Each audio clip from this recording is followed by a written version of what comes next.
Autour de l'élection présidentielle prévue le 8 avril prochain à Djibouti.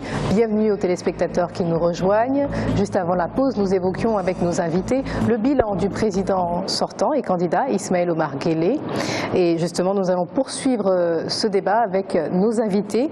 Un nouvel invité nous a rejoint, Ismaël Ahmed Assoué. Vous êtes le représentant du candidat Omar Elmi Keïré. Soyez le bienvenu sur ce plateau. Merci beaucoup. Vous avez remplacé Maître Assoué. Ensuite, nous avons toujours sur ce plateau Abeba Abdulkader Abeba qui représente le candidat Jama Abdourahmane Andolé. Nous sommes également en compagnie de Mohamed Daoud Mohamed qui représente le candidat Mohamed Daoud Chehem. Et enfin, nous sommes en compagnie d'Ibrahim Hamadou Hassan qui représente le candidat Ismaël Omar Guelleh. Tout à fait. Alors, bilan économique à présent. Monsieur Assoué, je vais me tourner directement vers vous. Dès 2000, on a assisté à une transformation de l'économie plus ou moins djiboutienne. Un développement de l'économie nationale à travers un certain nombre de privatisations, par exemple le port, d'autres stratégies. Ces stratégies dans leur ensemble ont-elles été payantes selon vous? Est-ce que l'économie de Djibouti, depuis l'accession au pouvoir de M. Ismaël Omar Guelleh, a connu une évolution? En fait, il y a un paradoxe extrêmement terrible dans ce pays. On nous parle d'un port, d'un nouveau port et de pas mal de choses. Généralement, les Djiboutiens qui habitent à Balbala ou dans les districts de l'intérieur qui sont extrêmement pauvres, ils voient ça à travers la télévision et nulle part d'autre. Donc ça n'existe que sur les écrans de la télévision, de la radio, la télévision nationale de Djibouti, mais pas ça ne va pas directement au bénéfice de la population. Et nous sommes convaincus que toutes ces richesses dont on nous parle, et nous sommes convaincus aussi que toutes ces richesses qui arrivent dans le pays ne sont pas dues aux compétences et à un supposé effort que le président Ismaël Omar Guelleh fournit, mais c'est la conjoncture internationale, la conjoncture politique et économique internationale qui a fait que Djibouti puisse bénéficier d'un certain nombre d'avantages économiques qui, malheureusement, ne vont pas directement ou même indirectement vers la population. Oui, mais justement, est-ce que tous les pouvoirs auraient pu prendre avantage de cette situation, de cette position géostratégique? Pardon? Est-ce que tous les pouvoirs, par exemple, est-ce que s'il y avait une alternance politique au pouvoir, la Djibouti se serait trouvée dans cette situation? Alors, elle a une position géostratégique, mais est-ce pour autant synonyme d'investissement ou d'attraction d'investisseurs? Le fait que les Américains arrivent à Djibouti, c'est pas parce que le pouvoir est parti les attirer ici, mais c'est parce que c'est par rapport aux terroristes de Shabab et aux problèmes de la Corne d'Afrique qui les a attirés. Et c'est pareil pour tout le reste. Je pense que le parti au pouvoir n'a pas su profiter des avantages économiques que les circonstances et la conjoncture internationale a pu attirer. Et je suis convaincu que si un autre président était à la place, on aurait les mêmes avantages, mais peut-être la gestion serait complètement différente et que les retombées iraient directement au bénéfice de la population. Pour vous donner un exemple très simple sur la situation de nos concitoyens, le taux de chômage en République de Djibouti est de 60%. C'est pas moi qui le dis, ce sont les sources officielles de la République de Djibouti. Et pourtant, on a reçu des représentants du pouvoir qui déclarent, reçu des représentants du pouvoir qui déclarent que le taux de chômage avoisinera bientôt les 30%. Pour l'instant, en fait, ce sont des prévisions sur des projets qui ont été montés à coût de crédit extrêmement effroyable, parce que ni nos enfants ni nos arrière-enfants ne pourront pas être capables de... Mais là, ce qui est évoqué, c'est dans l'immédiat, hein. Soyons bien clairs, justement. Ce qui est évoqué par ces sources issues de la majorité présidentielle, ce sont des chiffres qui concerneraient Djibouti dans les mois à venir. Non, moi je vais vous parler de l'endettement. Endettement public, 60% du PIB, avec une progression annuelle de 10% par particulièrement du fait des prêts non concessionnels contractés auprès des Chinois, parce que les Chinois sont très présents ici et ils ne font que nous donner du crédit que les autres pays de la communauté internationale n'ont pas voulu donner à la République de Djibouti parce que Djibouti sera incapable de rembourser tout ça. Il n'est pas conseillé de dépasser les 30% en matière de surendettement. D'ailleurs, le FMI a tiré la sonnette d'alarme par rapport à tous ces crédits-là. Donc, ce sont des projets qui fonctionnent à coup de crédit, qui vont créer des mauvaises surprises dans les générations à venir. On cherche des profits immédiats. Nous ne sommes même pas sûrs que ces profits arriveront. Il y aura tant d'emplois, tant d'emplois.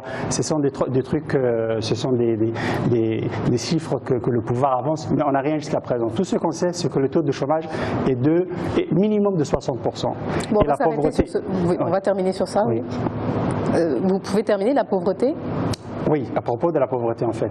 La pauvreté djiboutienne, les Djiboutiens, ils vivent, en fait il y a 80% des Djiboutiens qui vivent sous le seuil de la pauvreté et 43% ils vivent dans une pauvreté absolue. Ce sont les sources du PNUD en fait. Hein.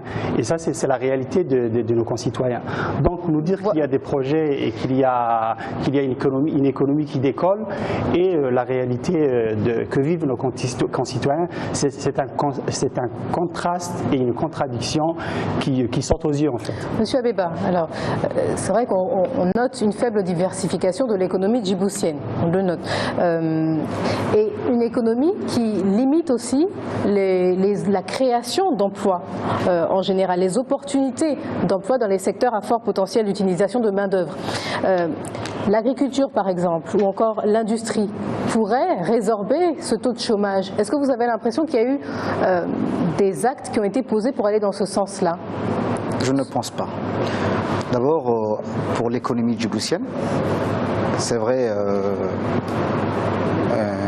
le gouvernement du président IOG sont très forts pour nous ramener des bilans, des belles photos pour dire, pour montrer comment ils ont fait.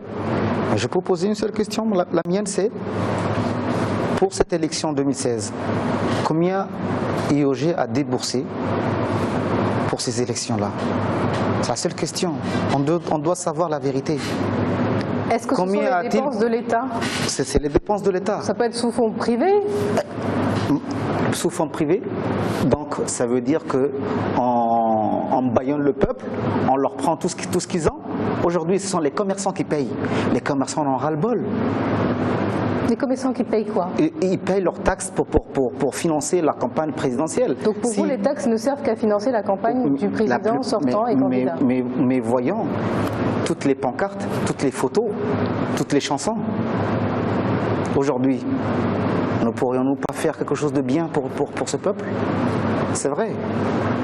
IOG est un bon président. Un grand homme a dit un jour, c'était Ibn Khaldoum,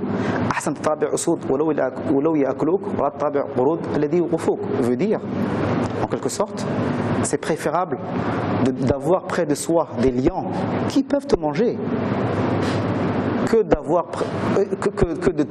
de s'entourer que des singes qui t'applaudissent. Mais du jour au premier problème, ils te jettent.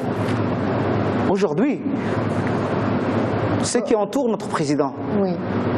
Moi je le dis ouvertement, ce n'ont que des singes qui, demain quand il aura un problème, ils vont le jeter. Et personne ne pourra Hier, quand il y a eu le problème de l'affaire Borrell, qui est sorti pour Djibouti, pour le président? C'est sa population. On va rester Elle aime cette population sur ce plateau. Président. On va éviter ce genre de comparaison. Non, mais non, c'est pas une comparaison, c'est un bon président. Mais l'économie, il faudrait qu'il y ait une redistribution pour le peuple. Le peuple en a faim. Ils veulent une seule chose, le peuple, le mérite. Ça n'existe pas. Je vous ai dit en premier lieu, nous avons dans des quartiers, il n'y a pas d'électricité. Il n'y a pas d'électricité, il y a des gens qui n'ont pas d'électricité, ils n'ont pas à manger. Mais où est-ce qu'on est? Alors, vous êtes revenu sur plusieurs thèmes. Alors, Monsieur Ibrahim, Monsieur Abeba a soulevé plusieurs interrogations, notamment sur le financement de la campagne électorale, sur l'entourage du président, mais il s'agit du bilan économique de ce président Ismaël Omar Guelleh. On a assisté depuis 2003 notamment à l'arrivée d'investissements étrangers qui sont venus de différents pays, que ce soit du Moyen-Orient, plus récemment d'Asie, de Chine. Mais pourtant, ces emplois ne sont pas créateurs d'emplois. Enfin, ces investissements ne sont pas créateurs d'emplois. Comment peut-on répondre à cette problématique? Donc, tout d'abord, je ne vais pas répondre aux allégations comme ça, des jugements de valeur, parce qu'il faut que les débats restent à un niveau d'Africa 24. Donc, le bilan économique et l'attractivité du pays, l'opposition a l'air de dire que cette attractivité n'est pas due aux actions politiques du chef de l'État.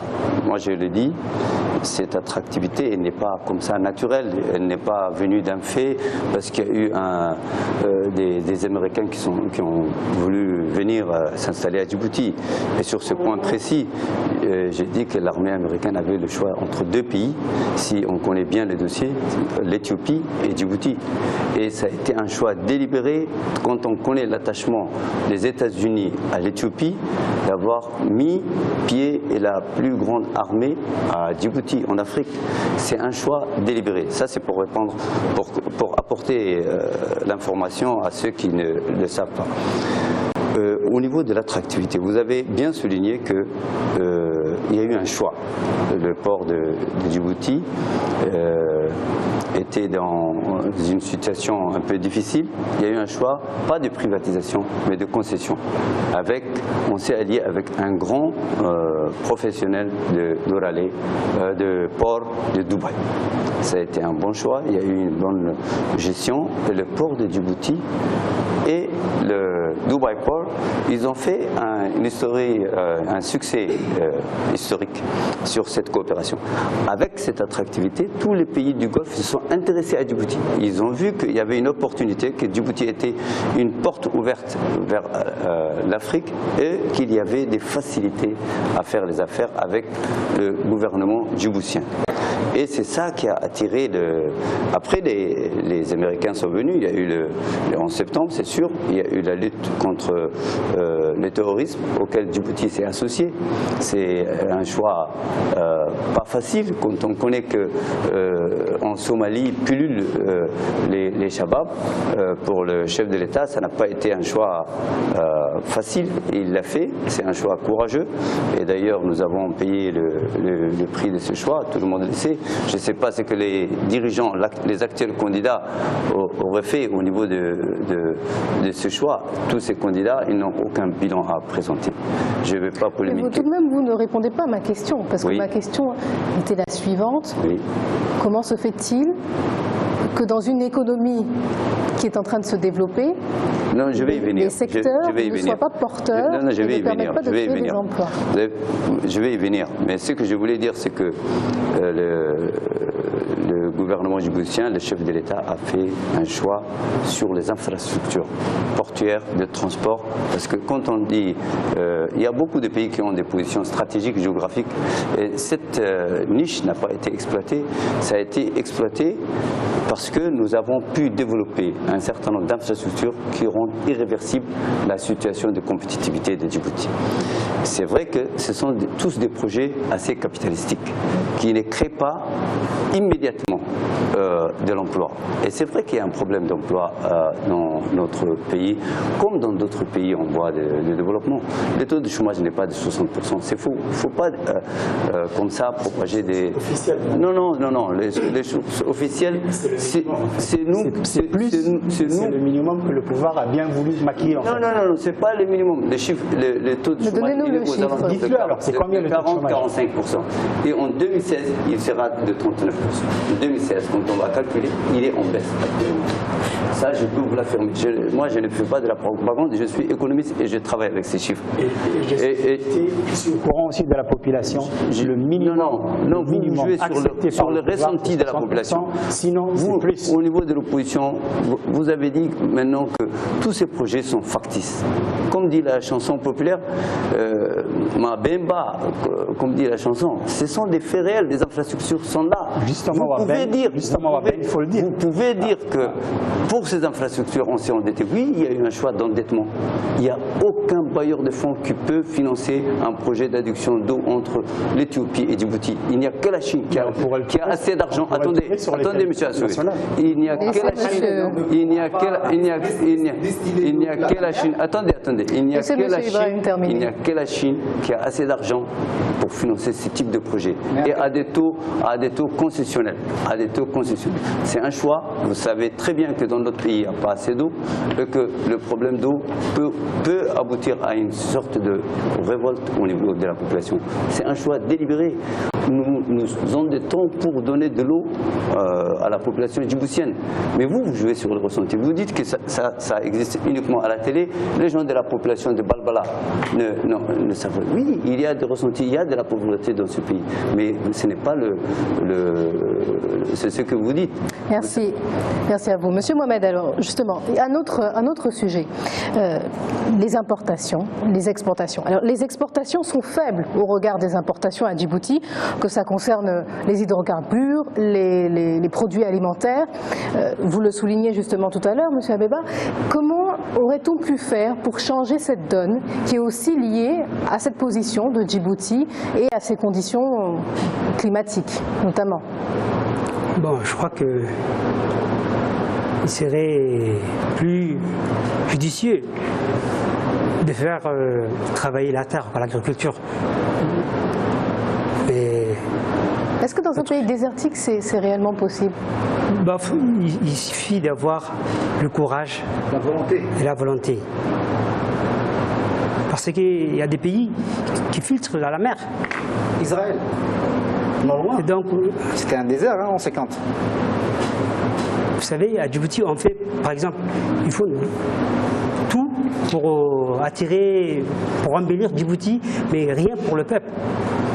On fait tout, des petites maquettes que l'extérieur va voir, par exemple, je ne sais pas quoi. Mais quand vous dites rien pour le peuple, vous cherchez un exemple, je vais vous en donner, que ce soit en matière d'accès aux soins de santé ou d'éducation, puisqu'on parlait des jeunes juste avant. Rien n'est fait pour la population à Djibouti? Rien. Parce que ce qui est grave aujourd'hui, un bachelier djiboutien qui vient aller en France, il doit passer un test à l'ambassade de France. Et quasiment tous les bacheliers africains doivent passer ce test. Non, avant, on ne le passait pas. On ne le passait pas avant à Djibouti. Nous, on est partis directement sans passer un test. Quand vous dites avant, c'est quand? Il y a 15 ans de cela. Avant qu'il y ait Il y a 15 ans de cela. Les états généraux, quoi. C'est-à-dire, depuis qu'on a le deuxième président, l'éducation a chuté. Ah bon? Sorry. À l'université, il y a des élèves qui ne peuvent pas parler en français. C'est ça qui est le plus grave. Dites la vérité comme elle est, M. Ibrahim. Donc le niveau a baissé, à Djibouti. Catastrophique, c'est catastrophique. Mais pourtant, quand on regarde le bilan du président sortant, des écoles ont été construites, les kits scolaires sont fournis, des universités. Oui. Et même en prévision pour certaines. Vous savez combien d'élèves dans chaque classe? Il y a 80 élèves. Et comment un enseignant peut-il enseigner 80 élèves? Non, ça c'est faux. 80 élèves. Ah, mais elle était 75 hier. Mais maintenant, depuis l'année dernière, 60. Le nouveau ministre, il a rébaissé. Il a rébaissé, 60, mais c'est toujours au niveau de 50 élèves. Donc, 50 élèves. Vous ne trouvez pas que c'est trop pour un enseignant? Bon, entre 50 et 80, déjà, il y a une différence. Hein. Non, mais ça dépend d'un endroit à un endroit. C'est ça le problème. Il a raison sur cette base. Alors, Monsieur Abeba, vous avez très certainement une opinion à nous faire partager concernant l'économie de Djibouti. Alors, vous avez ciblé les problèmes que rencontre ce pays, mais au vu du contexte dans lequel le président Ismaël Omar Guelleh a trouvé le pays en 1999, aurait-on pu faire différemment pour dynamiser cette économie? Oui, différemment, oui. Comment, par exemple? Parce qu'il y a deux choses que la population doit avoir. C'est vrai. L'eau potable et le moyen de vie, en diminuant le moyen de vie. Le coût de vie aujourd'hui est élevé et l'eau potable, à force de faire des forages, un forage vaut une dizaine de millions, une vingtaine de millions. Aujourd'hui, l'État djiboutien a pris, elle est partie voir l'Éthiopie pour mettre des pipelines de Djibouti jusqu'en Éthiopie afin d'avoir de l'eau. Nous avons la mer, on peut distiller. Le monde, la troisième, un jour un grand homme a dit la troisième guerre mondiale viendra de l'eau. Merci. L'eau, c'est la source de vie. Nous n'avons pas l'eau. Comment peut-on vivre? Sans eau, personne ne pourrait vivre. La redistribution des richesses. Le mérite n'existe plus. La pauvreté s'est installée. Autre chose. Moi, je pense que ceux qui sont là pour acclamer le bilan de M. Marguelé, qui ne sont pas venus seulement pour acclamer leur bilan de M. Marguelé, ils se battent pour leur bourse. Ils se battent pour leur bourse, c'est pas pour le bilan d'Ismaïl. Ils savent. Vous leur traitez un certain nombre d'intentions. Mais oui, mais excusez-moi, je le dis et je le pense. Ils se battent pour leur bourse. Hier, le confrère qui était le maître Assoui a dit en 99, je ne pouvais pas comprendre Ismaïl et le pays était désastreux et j'ai quitté. Mais lorsque des motivations de M. Ibrahim, par exemple, lui a tendu la carotte, il est revenu. Mais ça, vous auriez pu le dire quand il était sur ce plateau. Maintenant que c'est levé, c'est facile de le faire. C'est pareil pour M. Ibrahim. Hier, il était directeur de la banque. Mais où est l'opposant? L'opposant, c'est quoi à Djibouti? C'est la grosse voiture? La belle voiture? Moi, je ne suis pas opposant. Je ne suis pas opposant. Je défends mon président. Mais demain... Vous défendez quel président? Moi, je défends... D'abord, c'est Abdurrahman Jama. Ce sont les idées d'Abdurrahman Jama que je défends. Mais Ismaïl Omar Guelleh, c'est notre président. Il est toujours le président de ce pays. Et on l'aime. Opposé à sa politique. Sa politique, elle est désastreuse aujourd'hui. Et ce qui la rend désastreuse, ce sont ceux qui sont derrière lui, qui lui mentent. Ils lui mentent. Aucun ministre ne vient dans le quartier pour voir comment les gens vivent. Mais qu'en savez-vous? Je sais, parce que j'habite dans les quartiers. J'habite dans les quartiers, madame. Désolé. Mais vous n'habitez pas dans tous les quartiers. Djibouti est un petit pays. Aujourd'hui, si un ministre se déplace, demain, 1 heure plus tard, tout le monde est au courant. Tous les ministres, ils sont là pour cater. Personne ne vient voir la population. Mais Ismaïl Omar Guelleh a choisi des ministres pour entendre la population. Où sont ces ministres? On jette le discrédit sur le président IOG. Mais aujourd'hui, s'il n'est pas capable, IOG, ce sera comme la Somalie. Il y a 20 ans, on disait que le Ziad Barre, le président somalien, était un dictateur. Mais lorsqu'il a quitté le pouvoir, à sa mort, on l'a reconnu qu'il était un bon président. Mais vous voulez reconnaître le président Ismaïl Omar Guelleh plus tard? Quand le peuple va se réveiller? Vous tous, vous avez tous besoin de changement. Moi, je le dis haut et fort. Mais vous ne le dites pas. On va terminer, mais peut-être que tout simplement, ils ne le pensent pas aussi. Ils ne le pensent pas parce que c'est leur bourse, madame. Monsieur Assoué, alors dites-nous, je vous sentais désireux de réagir et nous arrivons quasiment au terme de ce débat. Donc, je vous en prie. Rapidement, en fait, je pense que mon ami Ibrahim Amadou ne me contredira pas.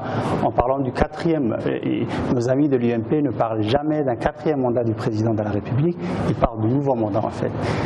Si effectivement le président de la République était fier de son bilan et que nos amis avaient un bilan défendable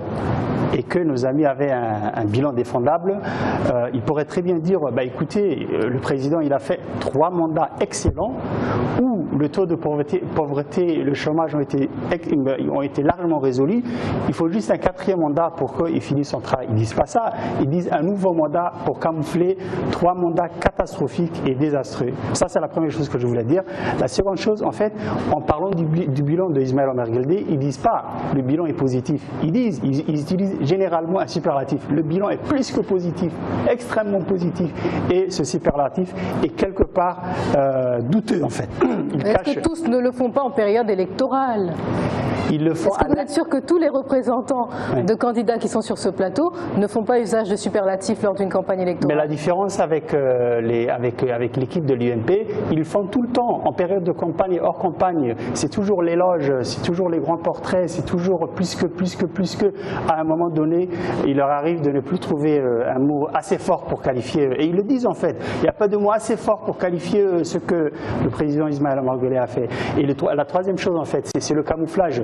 Pour défendre un bilan catastrophique, il faut toujours utiliser la force, le mensonge, ou, comme disait mon ami Abeba, il faut soudoyer des gens, il faut leur donner des projets et des promesses pour qu'ils puissent faire le boulot, en fait, défendre comme il le faut, même s'ils pensent que ce bilan n'est pas du tout positif. Et le dernier point que je voulais ajouter, je pense que si Ibrahim... C'est le dernier point. Oui, c'est le dernier point, en fait. Je pense que mon ami ne pourra pas me contredire parce que les gens de Balbala, ils vont s'acharner sur lui. Il disait que les retombées de l'économie, la population en profite. Et nous savons très bien que la télévision nationale diffuse très souvent nos concitoyens assis à même le sol et à qui on distribue des vivres. Les vivres qui, à l'origine et depuis toujours, étaient destinés aux réfugiés, en fait, aux gens qui étaient juste passage ici. Ce sont les citoyens djiboutiens qui, aujourd'hui, qui tendent la main et que le pouvoir ou que les associations ou que les ONG les nourrissent à coup d'aide alimentaire, en fait. Et c'est ça la réalité, Ibrahim. Brève réaction, Monsieur Ibrahim, sur les propos de Monsieur... Comme il y a eu tellement de choses dites... de Monsieur Assoué, avant qu'on poursuive. Hein. Oui, non, je crois que Monsieur Assoué n'était pas là quand on a parlé du bilan. Et les bilans vraiment économiques, je l'ai dit très très formellement, les bilans économiques, les bilans politiques est très très appréciable pour le candidat de Ismaël Omar Guelleh. J'avais dit que si les candidats qui sont en face de lui devaient présenter leur bilan même personnel, pas de gestion des affaires publiques personnelles, je crois qu'on aurait même pas, ils auraient été disqualifiés. Les bilans, laissez-moi terminer. Moi, je ne vous ai pas interrompu.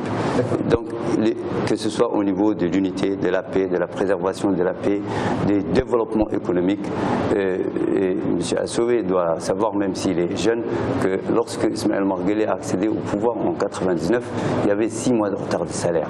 Il y avait une situation catastrophique au niveau économique et financier. Les bons de commande de l'État n'étaient pas acceptés par les propres commerçants de Djibouti.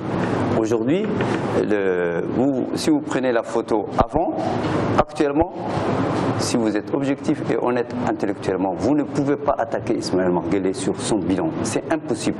Vous pouvez dire tous les défauts que vous pouvez dire. Et vous pouvez dire qu'il y a une situation difficile au niveau de la population, au niveau de certaines catégories. Vous savez, je vais vous donner, moi, par rapport à la pauvreté, tout ce qui a été fait. Vous savez bien, puisque vous êtes député, tous les différents ménages qui sont concernés par les projets de lutte contre la pauvreté, contre l'insécurité alimentaire. Parce que, effectivement, les chiffres de l'évolution de la pauvreté, tout en ayant les chiffres de l'évolution de la classe moyenne bourgeoise qui augmente, parce qu'il y a un afflux des populations qui viennent, il y a une augmentation de la population qui vient. Et c'est vrai que les grands projets économiques, capitalistiques, qui mettent Djibouti à un rang élevé au niveau du développement économique, ne donnent pas tout de suite les emplois. Et maintenant, le challenge de notre candidat, c'est la création de l'emploi. C'est la création de l'emploi sur tous les différents projets.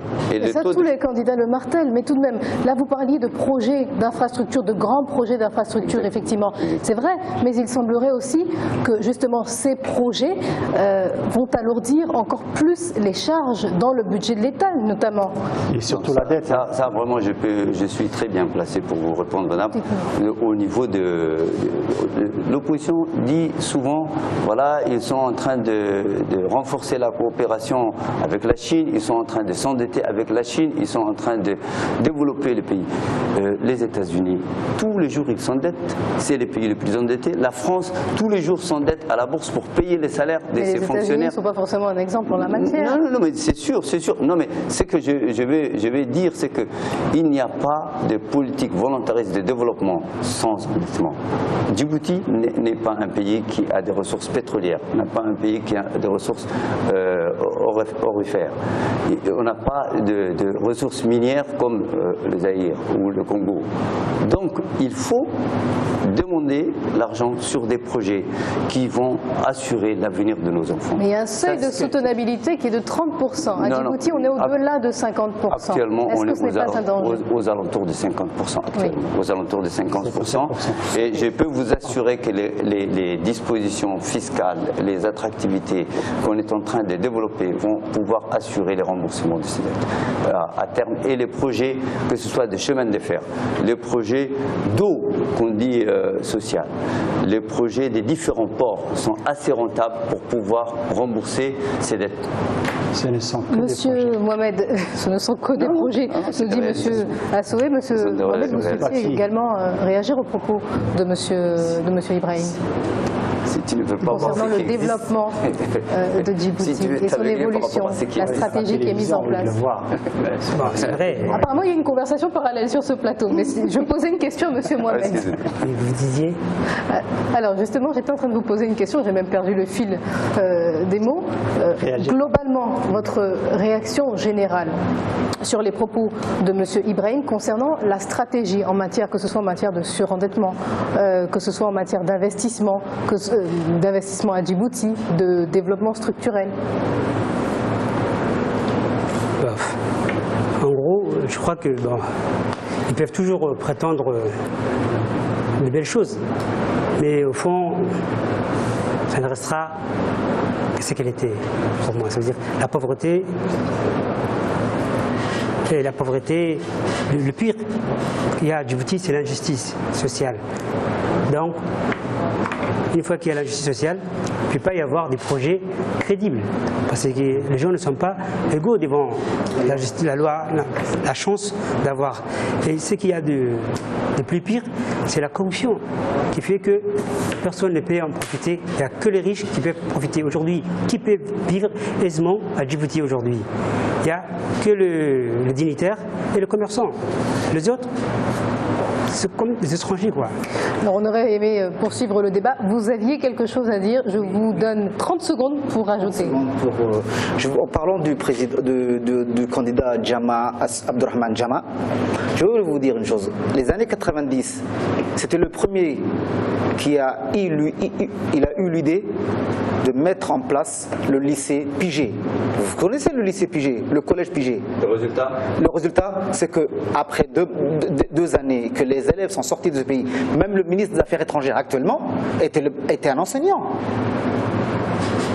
Vous voulez des trucs? Jama était un grand commerçant. Il est commerçant. Il a eu l'idée. Ce sont les résultats de Jama dont est sorti le leak aujourd'hui. Hein.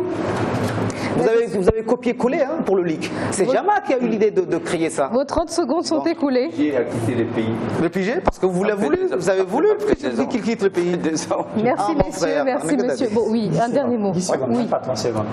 Il parlait de développement humain en fait. Et tout ça. Vous savez que l'indice de développement humain en République de Djibouti, sur 186 pays du monde, Djibouti se classe 164e, soit un indice de développement humain de 0,0443. Où était-il classé en 1999? C'était en 2013 justement, c'est un rapport mondial. Il est à 2013 et vous nous parlez d'un président 467 et la moyenne des pays à faible revenu, il est à 0,493. Donc Djibouti serait dans la moyenne. Donc il est parmi les meilleurs et les développements. L'indice de développement 164e parmi les meilleurs. 164e. Vous savez Je pensais que vous décrivez Djibouti comme un pays. Vous savez que la santé Messieurs, aujourd'hui. malheureusement, nous arrivons au terme de ce Laissez-moi débat. 2 secondes. On vous a déjà laissé plus que Mais 2 la santé, secondes. on n'a pas parlé de santé. Là. Merci. Il y aura un autre débat consacré à la santé. Vous pourrez revenir Ah ouais, si bah vous c'est êtes bon. désigné par votre Oui, candidat. oui, je sais. Merci messieurs d'avoir accepté de participer à ce débat. Chers téléspectateurs, il est temps pour vous de regarder le journal de campagne réalisé par nos envoyés spéciaux à Djibouti, un journal présenté par Wendiam Valentin Compaoré. Merci de nous avoir suivis et restez sur Africa 24, les débats se poursuivent autour de Djibouti.